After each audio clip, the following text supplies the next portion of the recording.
अध्याय 1 वास्तविक संख्याएं प्रश्नावली 1.3 में से हम लोगों ने सभी उदाहरण कर लिए हुए थे। अब हम लोग प्रश्न 1 देखेंगे, जिसमें कहता है सिद्ध कीजिए कि रूट 5 एक अपरिमेय संख्या है। तो हम लोगों ने जिस प्रकार सभी उदाहरणों में से क्या किया था कि इस तरीके के प्रश्न में सबसे पहले मानते हैं, इसके विपरीत मान लिया जाता है कि दी हुई संख्या एक परिमेय संख्या है। तो उसी चीज़ को हम लोग लिखेंगे, इसके विपरीत माना रूट 5 एक परिमेय संख्या है, अतः इसे P/Q के रूप में व्यक्त किया जा सकता है। इतना लिखने के बाद लिखेंगे अब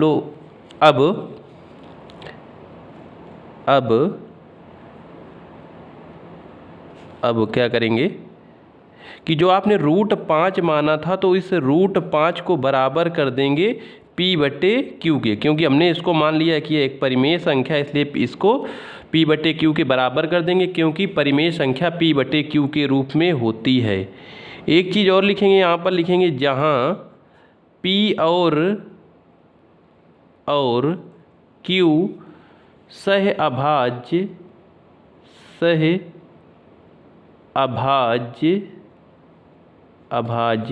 संख्याएं हैं। सहअभाज्य संख्याओं से मतलब क्या होता है, ऐसी संख्याएं जिनका मासा 1 हो, यानी उन दोनों में से कोई भी उभयनिष्ठ गुणनखंड ना हो एक के अलावा। अब लिखेंगे दोनों पक्षों का वर्ग करने पर, दोनों पक्षों का वर्ग करने पर, ठीक है। तो आपका ये हो जाए रहेगा 5 बराबर P स्क्वायर बटे Q स्क्वायर, 5 बराबर P स्क्वायर बटे Q स्क्वायर। अगर जो आप इसके बटे में 1 मान लें तो ये क्या हो जाए रहेगा, इसको आप तिर्यक गुणा करा के लिखेंगे P स्क्वायर बराबर 5Q स्क्वायर, P स्क्वायर बराबर 5Q स्क्वायर, ठीक है।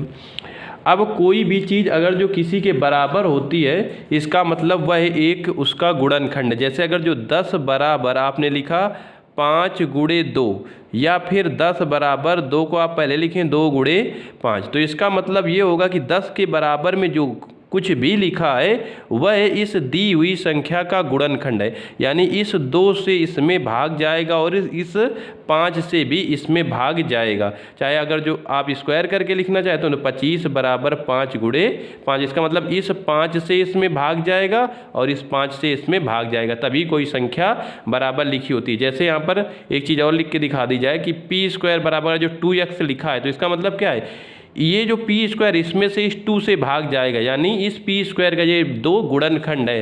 तो इससे यहाँ से पता चलता है कि इस P स्क्वायर का एक गुणनखंड 5 है। तो लिखेंगे यहाँ पर 5 P स्क्वायर का एक गुणनखंड है, यहाँ 5 कॉमा लगा देंगे, P स्क्वायर का एक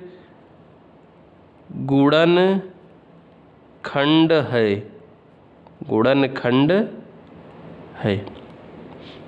अच्छा, अब जब P स्क्वायर का एक गुणनखंड है तो हम लोगों ने जो प्रमेय पढ़ी थी सबसे पहले बेसिक्स में भूमिका में, तो अगर जो पढ़ा था, अगर जो A P स्क्वायर का गुणनखंड है तो A P का भी गुणनखंड होगा।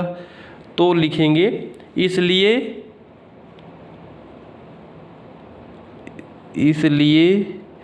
5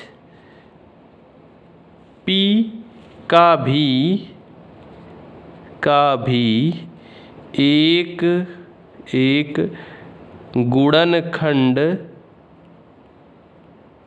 गुणनखंड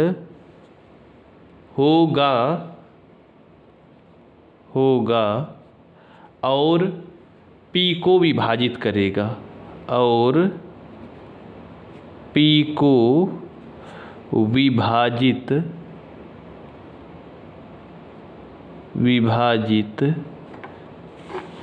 करेगा। ठीक भाई।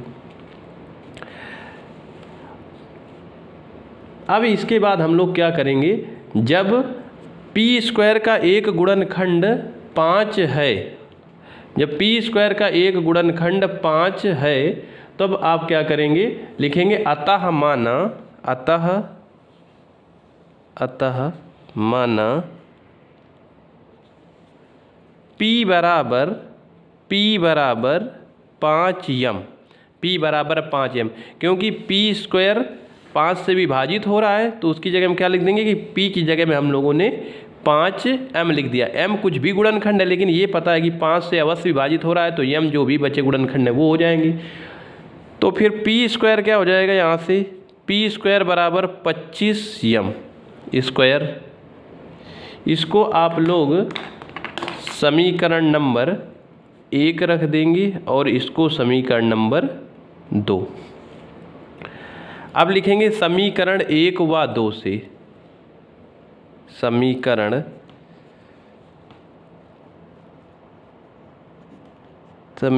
1 व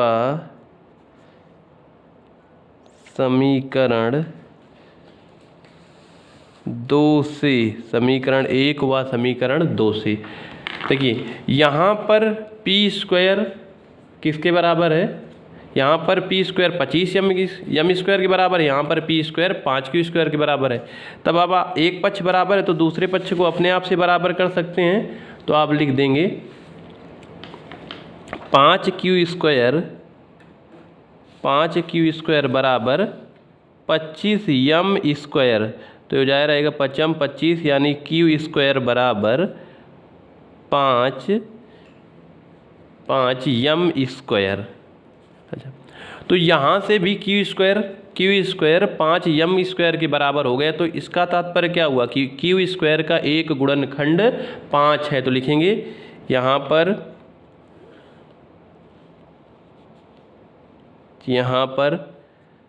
पाँच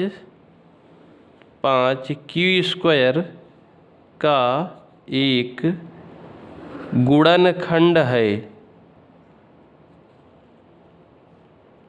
गुणनखंड है, है ना। फिर आगे जब q स्क्वायर का एक गुणनखंड है तो q का भी होगा। ठीक है, लिखेंगे इसलिए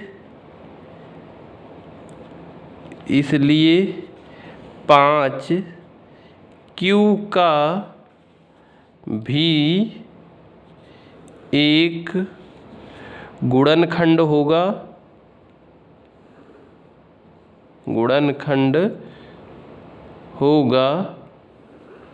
और q को विभाजित करेगा,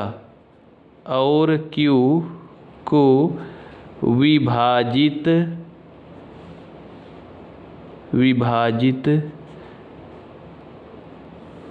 करेगा और q को विभाजित करेगा। ठीक है, अब देखिए कि क्या हुआ कि हम लोगों ने ऊपर क्या माना था कि P और Q सह अभाज्य संख्याएं हैं, इसका मतलब है इनका गुणनखंड 1 के अलावा और कुछ भी नहीं होना चाहिए।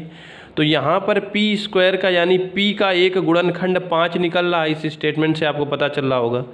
इसके बाद जब आपने देखा तो यहाँ लास्ट में इसलिए 5q का गुणनखंड है, तो q का भी एक गुणनखंड 5 मिल रहा है। p और q दोनों का एक गुणनखंड 5 मिल रहा है, अथवा दोनों में यह उभयनिष्ठ हो गया। तो ऊपर जो हम लोगों ने माना हुआ था कि ये सहअभाज्य संख्याएं हैं, तो सहअभाज्य संख्याएं नहीं हुई है, तो यहाँ विरोधाभास उत्पन्न होता है। अतः इसी कथन को लिखेंगे हम लोग उपर्युक्त कथनों में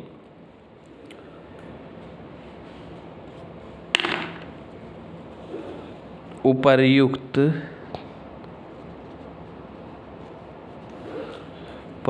कथनों में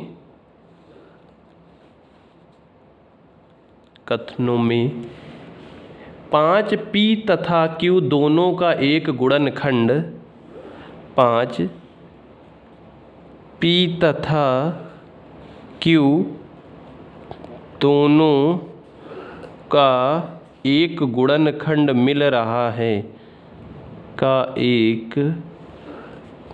गुणनखंड मिल रहा है। ठीक है, जबकि P और Q से अभाज्य संख्याएं ली गई थी, जबकि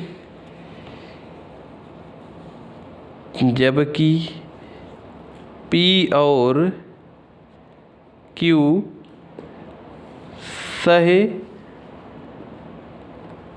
अभाज्य संख्याएं ली गई थी। ठीक है, अतः यहाँ एक विरोधाभास उत्पन्न हो रहा है, लिखेंगे अतः यहाँ एक विरोधाभास उत्पन्न हो रहा है। यहाँ एक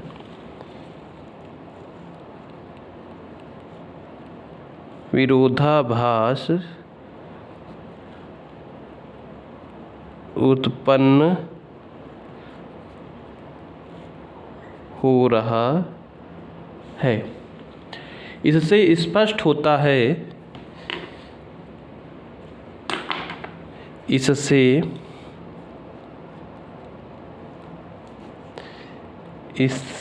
स्पष्ट होता है कि हमारी कल्पना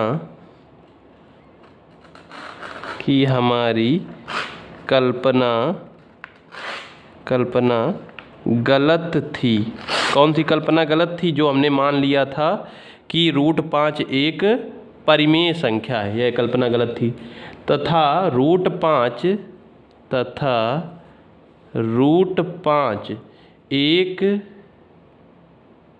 एक